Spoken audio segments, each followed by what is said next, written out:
At 9:22 in the morning on a Monday, December 6th, we're coming to you live. Ted Robinson, Michael Molinari, I'm Yogi Roth. It's Ted and Yogi's Pac-12 Adventure. Why do I give you the time and date? Well, fellas, because anything could happen at any moment. As of now, Mario Cristobal has left, just informed his players at Oregon. He will no longer be their head coach. Of course, all stories indicate he's on his way back home to Miami. I just see a press release come through at 9:23 in the morning that yes, Oregon begins its search for the next leader of Oregon football. So let's just start there. Ted, Michael, forget the pleasantries. What do you think? I think not Chip Kelly is just what I'm going to say. Oh, Chip's not going to Miami. Is that what you mean? Yes. Yeah, okay. And I think it's Chip's choice, not Chip Kelly to Oregon. That's my feeling. That's what I would say. Stop the speculation. Yeah.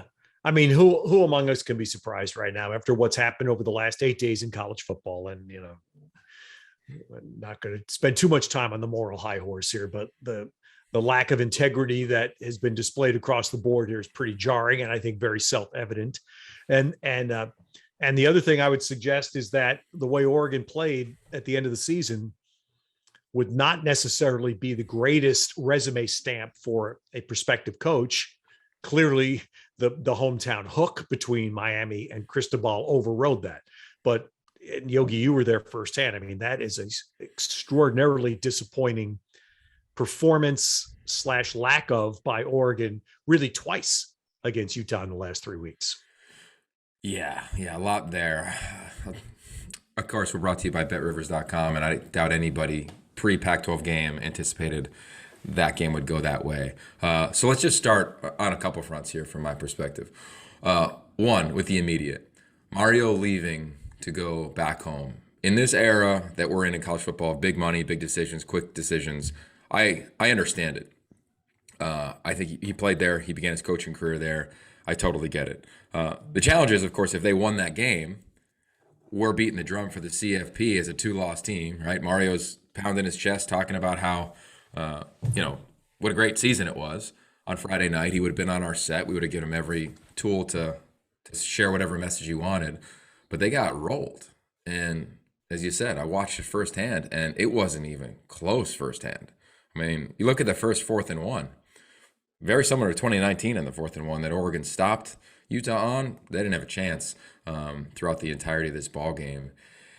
So to me, you're right, Ted. Like, there's not a lot of other places where he's a sexy, hire right now. But the reality was that all of this was going on prior to the game. He got asked in it post game. I talked to people on the field at Oregon. Everybody gave him all the opportunities that he could have asked for to stay, and he decided to go home. So I understand that part of it. Mm-hmm. The other part that we all just need to accept is that for all the fans listening, your coach probably isn't going to stay anywhere more than 5 or 6 years. It's just the world that we're in college. Like Brian Kelly, 12 years at Notre Dame, anomaly.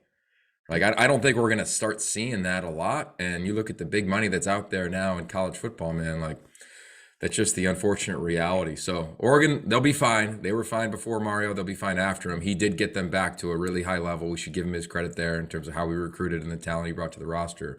But the Ducks, you'll be just fine. There'll be a lot of people that want that job. Absolutely right. And that's a great call. And credit, as you said, Mario Cristobal brought life. He brought talent to Oregon. They could not win the biggest games. And that's just blunt. Quite honestly, it's the same thing Brian Kelly did in his 12 years at Notre Dame. He did a marvelous job. Didn't win any of the biggest games in which he played. But having said that, let me be positive for a second of what you just said, Yogi, and how much should we all college football fans and in the Pac-12 treasure Kyle Whittingham for being the anti to what you just said. Has spent 20 years at Utah, like 17 of them as the head coach, and has put together a program that in every way has been championship and now has the championship label for the first time. And has probably had countless opportunities to go pursue bags of money to go somewhere else. And I'm not saying don't go pursue bags of money. I'd be the last person that would say that. But to Kyle Whittingham's credit, he has not. And Molinari with the best truth bomb of the year right there. And I guess you can go home again. Thomas Wolfe wrong again with Mario Cristobal. Back to that from 9 weeks ago. Yeah. So good for him. Good for him. He's back to, a dream job for him. So he was nothing but good to us when we dealt with him. So I'm happy he's gotten to where he probably wants to be. Yeah, and we asked him about it Friday. I interviewed him on air about it. He said it during the week.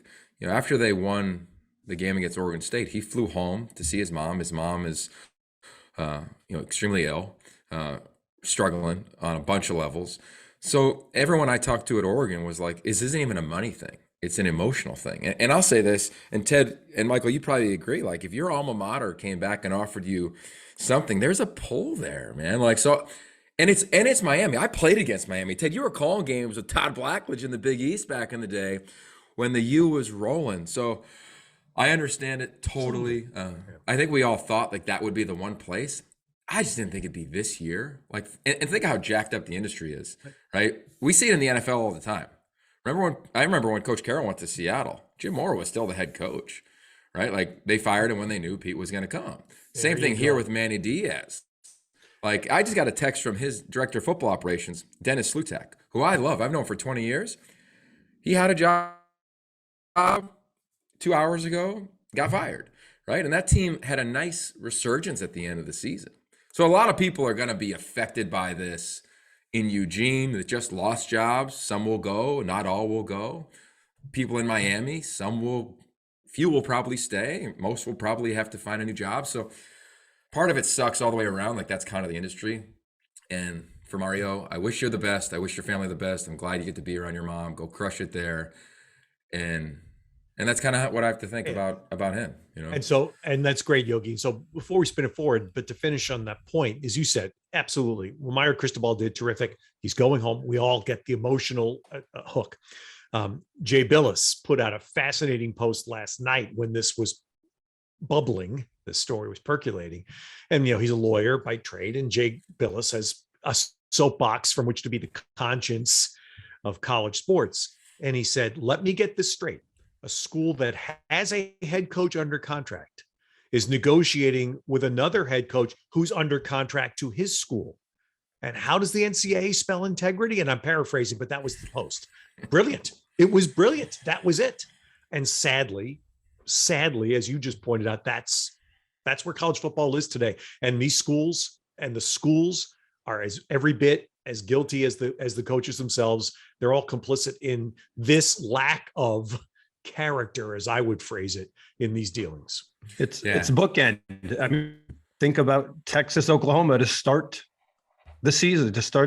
We started with that and how that was completely unseemly. And now we're ending with a lot of coach things happening that don't seem to be the norm. Okay. I would say. And I'm going to spit one more thing out here, guys. So my key word, because we spent a lot of time last week, is everybody, even though it's not necessarily our conference, the Pac-12, was the Brian Kelly situation. My final words at the end of the week, the two biggest words: no one went with Brian Kelly. No one left Notre Dame. Huge statement there. Yeah. Well, what you guys just referenced is pretty compelling, right? Michael's reminder, right? Texas, Oklahoma seems like a decade ago, but clearly under the, whatever that phrase is, like under the cloak of darkness. Unseemly. Yeah. And then you have what we're talking about with Miami negotiating with another head coach while they have a head coach.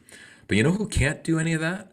The players. They've got to enter the portal before they can talk to anybody, which we all know probably doesn't necessarily always happen, but players get crushed for it all the time. So let's just be really clear that college football on Saturdays, when we come on your TV screen, in between 53 and a third and 120 yards, it is awesome. It is bitching. It is the coolest thing going.